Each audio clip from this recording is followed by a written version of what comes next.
प्यारे बच्चों, सुप्रभातम।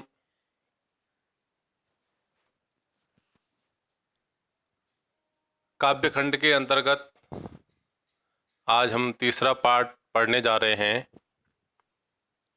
पाठ का शीर्षक है पथिक।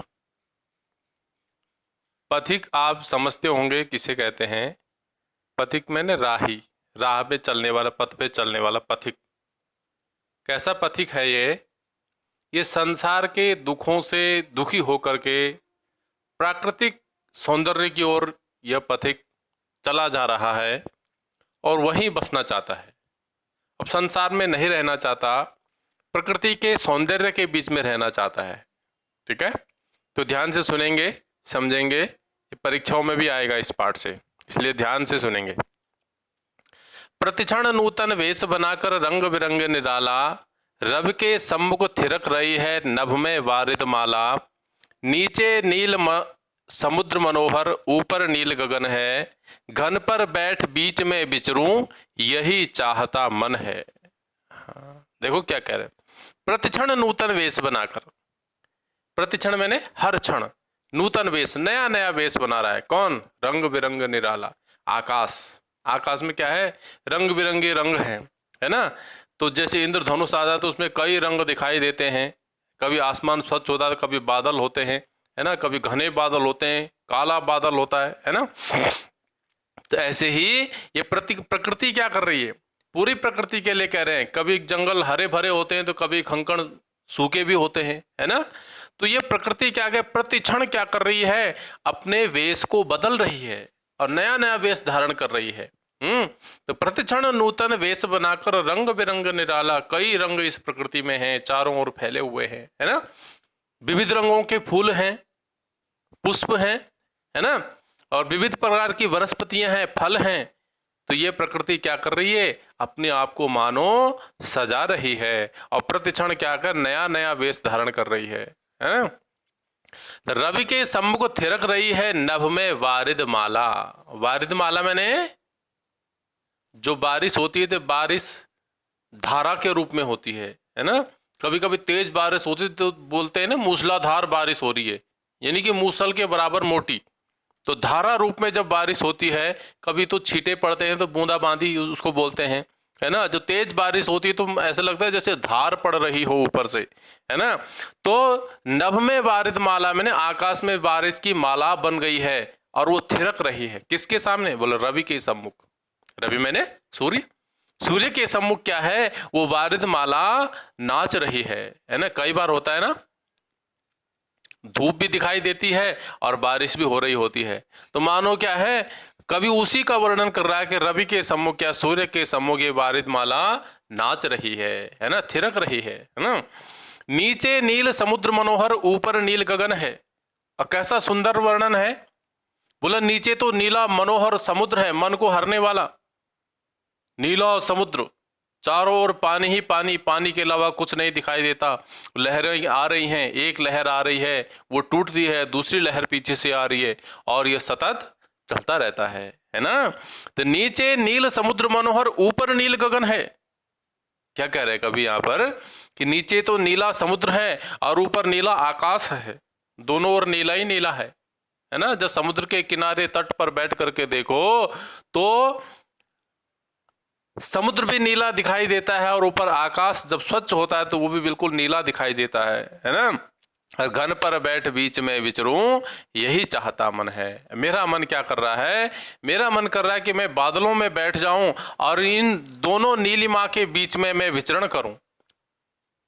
नीचे तो मनोहर जो मन को हरने वाला नीला समुद्र है और ऊपर जो नीला आकाश है, गगन है। मेरा मन कर रहा है कि इन दोनों के बीच में मैं बादल के ऊपर बैठ करके और विचरण करता रहूं, है ना। अब मैं संसार में नहीं जाना चाहता, संसार के दुखों से मैं बहुत दुखित हो गया हूं।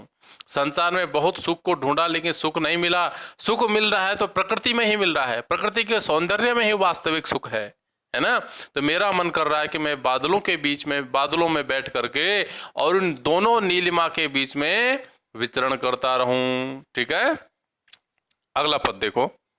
रत्नाकर गर्जन करता है, मलया नील बहता है, हरदम यह हौसला हृदय में प्रिय भरा रहता है। इस विशाल विस्तृत महिमामय रत्नाकर के घर के कोने कोने मैं लहरों पर बैठ फिरूं जी भर के। और क्या कह रहे हैं? रत्नाकर गर्जन करता है। रत्नाकर मैंने रत्न कहां से निकल मिलते हैं हमें? समुद्र से। तो रत्न का वो घर है ना? तो रत्नाकर क्या करता है? बड़ी गर्जना करता है जब उसकी बड़ी बड़ी लहरें आती हैं, है ना? तो रत्नाकर गर्जन करता है और मलयानिल बहता है। मलयानिल, अनिल मैंने हवा, और वो हवा क्या लेकर के आ रही है? चंदनों की सुगंध लेकर के आ रही है। यानी कि चंदनों के वन से जो हवा बह करके आती है तो वो सुगंधित होती है। तो क्या कर रहा है? एक तरफ तो ये समुद्र गर्जना कर रहा है और ऊपर से वो भी बिल्कुल अच्छा लग रहा है, और दूसरी तरफ मलयानिल भी, यानी कि चंदनों से सुगंधित हवा भी बह रही है, और हरदम यह हौसला हृदय में प्रिय भरा रहता है।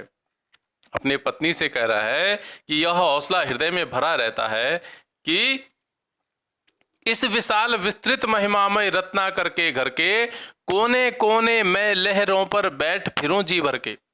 ये हौसला मन में रहता है इन सब को सुन करके। रत्नाकर गर्जन कर रहा है, मलयानिल बह रहा है, और मेरा हौसला और बढ़ रहा है कि मैं इस प्रकृति के सौंदर्य में डूब ही जाऊं, है ना?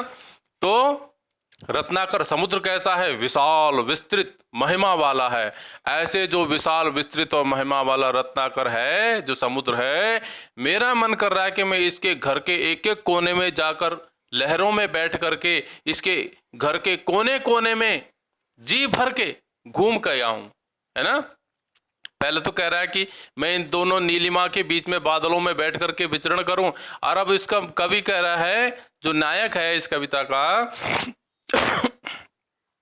वो कह रहा है कि मैं लहरों में बैठ करके, जो समुद्र में लहरें उत्पन्न हो रही हैं और समाप्त हो रही हैं, मेरा मन कर रहा है कि इन लहरों में बैठ जाऊं और इस रत्नाकर के, यानी कि इस समुद्र के घर के कोने कोने में मैं जी भर के विचरण करके आऊं, है ना? तो देखो तीसरा पद देखो, निकल रहा है जलनिधि तल पर दिनकर बिंब अधूरा, कमला के कंचन मंदिर का मानो कांत कंगूरा, लाने को निज पुण्य भूमि पर लक्ष्मी की असवारी, रत्नाकर ने निर्मित कर दी स्वर्ण सड़क अति प्यारी, है ना?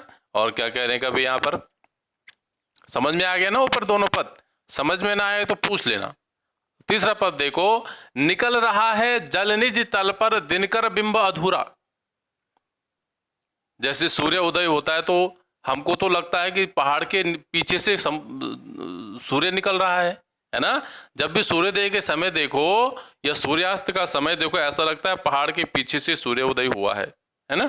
और ऐसा लगता है जब सूर्यास्त होता है तो पहाड़ के पीछे चला गया, जबकि ऐसा होता नहीं है। तो ऐसे ही समुद्र के किनारे बैठ करके जब सूर्योदय और सूर्यास्त को देखेंगे तो ऐसा लगता है कि जैसे जल से लाल बिंब निकल रहा है ना? लाल क्या है? तपा हुआ पिंड क्या है? मानो समुद्र से निकल रहा है। और जब सूर्यास्त होता है तो उस समय भी ऐसा लगता है कि वो लाल पिंड क्या है? सूर्य क्या है? समुद्र में चला गया। तो उसी का वर्णन यहाँ पर कवि कर रहे हैं कि निकल रहा है जल निधि तल पर। जल निधि मैंने समुद्र, जल का जो निधि है उसके तल से, उसकी तलहटी से दिनकर बिंब अधूरा। दिनकर मैंने सूर्य, और उसका बिंब कैसा? आकार कितना निकला है? अभी अधूरा निकला है ना? पूरा नहीं निकला है। तो उस अधूरे सूर्य का वर्णन कर रहा है, जो ऐसा लग रहा है कि जल निधि के समुद्र के तल से निकल रहा हो। तो निकल रहा है जलनिधि तल पर दिनकर बिंब अधूरा, कमला के कंचन मंदिर का मानो कांत कंगूरा। कमला मैंने लक्ष्मी। लक्ष्मी कहां से निकली है? जब समुद्र मंथन हुआ था तो लक्ष्मी भी समुद्र से ही निकली थी। तो समुद्र की बेटी कहलाती है लक्ष्मी, है ना? तो समुद्र लक्ष्मी के पिता हैं, तो वो लक्ष्मी का घर है। तो कमला के कंचन मंदिर का मानो कांत कंगूरा। कमला मैंने लक्ष्मी, मानो कैसा लग रहा है? जो जल निधि के तल पर क्या है? जो सूर्य का बिंब अधूरा निकला है अभी, वो ऐसा लग रहा है मानो लक्ष्मी के मंदिर का कंगूरा हो। कांत मैंने सोने का कंगूरा, कलश। कंगूरा मैंने मंदिर के ऊपर कलश लगाया जाता है ना? तो उसी कलश के लिए कह रहे हैं मानो क्या है? लक्ष्मी के मंदिर के ऊपर कलश चमक रहा हो, और वो कैसा है? सोने का, है ना? लक्ष्मी का कलश होगा, लक्ष्मी धन की अधिष्ठात्री देवी है। लक्ष्मी के मंदिर का कैसा मंदिर होगा? सोने का ही होगा। और कलश भी उसका कैसा होगा? सोने का ही होगा, है ना। तो कैसा लग रहा है वो दिनकर, जो अधूरा अधूरा निकला है, ऐसा लग रहा है लक्ष्मी के मंदिर के ऊपर कलश चमक रहा हो, है ना, कंगूरा कलश।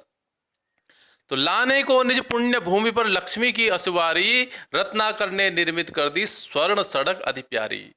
लाने को निज पुण्य भूमि पर, इस पुण्य भूमि पर क्या है? लक्ष्मी की सवारी आ रही हो, है ना। जैसे लक्ष्मी क्या है? लक्ष्मी की सवारी निकलने वाली है उस अपने घर से, उस मंदिर से, और उसकी सवारी निकलने के लिए सड़क बना दी गई है। अब लक्ष्मी की सवारी निकलेगी जहां से, तो वो सड़क भी कैसी होगी? सोने की होगी। तो उसकी असवारी निकालने के लिए रत्नाकर ने, मैंने यानी समुद्र ने निर्मित कर दी। क्या कर निर्मित कर दी? बोलो स्वर्ण सड़क अति प्यारी, सोने की सड़क अत्यंत जो प्यारी लग रही है। अरे सूर्य के जब किरणें निकलेंगे तो समुद्र में पड़ेंगे ना। समुद्र में ही आधा बिंब निकला है सूर्य का अभी, और उस आधे बिंब से जो किरणें निकल रही हैं वो पानी में ऐसे चमक रहे हैं जैसे सोने की सड़क बन गई हो। पूरा समुद्र कैसा लगता है? स्वर्णिम लगता है। तो मानो क्या है, जो अधूरा बिंब निकला है वो तो ऐसा लग रहा है कि लक्ष्मी के मंदिर का ऊपर कलश चमक रहा हो, और जो समुद्र चमक रहा है, समुद्र में जो किरणें पड़ रही हैं वो भी स्वर्णिम हो गई हैं। ऐसा लग रहा है मानो लक्ष्मी की सवारी निकालने के लिए समुद्र ने ही क्या कर दिया हो? अत्यंत प्यारी सोने की सड़क निर्मित कर दी हो, है ना। और देखें, यह बहुत है आज के लिए, एक और देख लेते हैं, ठीक है। निर्भय दृढ़ गंभीर भाव से गरज रहा सागर है, लहरों पर लहरों का आना सुंदर अति सुंदर है। कहो यहाँ से बढ़कर सुख क्या पा सकता है प्राणी, अनुभव करो हृदय से हे अनुराग भरी कल्याणी। और क्या कह रहे हैं कभी यहाँ पर?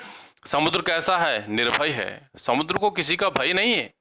अरे जैसे छोटे छोटे नदी नाले आते हैं, है ना, छोटा सा नाला बह रहा है और ऊपर से नदी आ रही है, तो वो नदी क्या करती है? उस नाले के अस्तित्व को समाप्त कर देती है ना, और अपने आप में उसको मिला लेती है।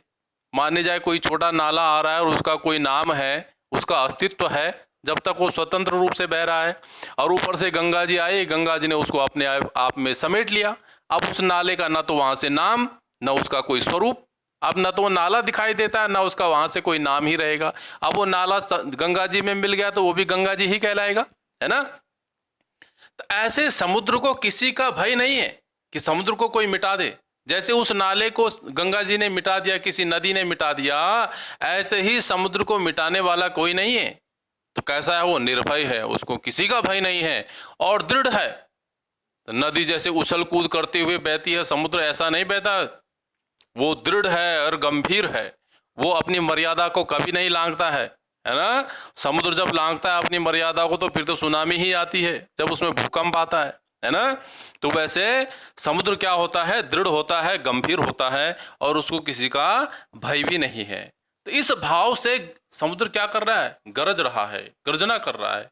तो निर्भय दृढ़ गंभीर भाव से गरज रहा सागर है, लहरों पर लहरों का आना सुंदर अति सुंदर है। और लहरों के पीछे लहरें आ रही हैं। समुद्र के तट पर बैठ जाओ तो वहां से उठने का मन नहीं करता है। एक लहर टूटती है, दूसरी लहर आ रही है, दूसरी टूटती है, तीसरी आ रही है, लगातार ये चलता रहता है ना। तो लहरों पर लहरों का आना सुंदर अति सुंदर है, ये मन को मोहने वाला है, सुंदर है और अतिशय सुंदर है ना। तो कहो यहां से बढ़कर सुख क्या पा सकता है प्राणी, अनुभव करो हृदय से हे अनुराग भरी कल्याणी, है ना। और क्या कह रहे हैं? कहो यहां से बढ़कर सुख क्या पा सकता है प्राणी। क्या प्रकृति का जो सौंदर्य है, प्रकृति में जो सुख है, उस सुख से बढ़कर अन्यत्र कोई सुख पाया जा सकता है क्या? अब ये कविता का जो नायक है वो तो संसार के दुखों से दुखी होकर के आज प्रकृति के सौंदर्य में आ गया है, इसलिए उसको हर चीज अच्छी लग रही है ना। तो कहो यहां से बढ़कर सुख क्या पा सकता है प्राणी, अनुभव करो हृदय से हे अनुराग भरी कल्याणी, है ना। तो इसको तो अनुभव ही किया जा सकता है ना। प्रकृति में चारों ओर सौंदर्य बिखरा हुआ है, उसको केवल अनुभव करने की जरूरत है। किसी बगीचे में मान ले जाए कोई फूल खिला है, तो एक होता है जो निष्ठुर होता है, वो फूल को तोड़ देता है अनावश्यक। और एक होता है कि उसको अनुभव करता है, उसको उसमें सुख दिखता है, क्योंकि उसके अंदर सुख देखने का भाव है ना। तो वो उसी को देख करके अत्यंत खुश हो जाता है, बहुत खुश हो जाता है कि वाह क्या सुंदर फूल खिला है। उसको देख करके वो आनंदित हो जाता है, उसको तोड़ने का मन नहीं करता है। इसलिए हे अनुराग भरी कल्याणी, हे प्रकृति, क्या करो, सभी प्राणियों के लिए कह रहे हैं, अपनी पत्नी के लिए भी कह रहे हैं कि इसको क्या करना चाहिए, हमें अनुभव करना चाहिए। जब अनुभव करेंगे तभी जा करके हमको पता चलेगा उस सुख का हम कहाँ उपभोग कर पाएंगे, है ना। तो उसको अनुभव करना चाहिए, अनुभव का विषय है। तो आज के लिए इतना ही। इसको ध्यान से समझने की कोशिश करेंगे, बाकी हम अगले वीडियो में पढ़ेंगे, ठीक है।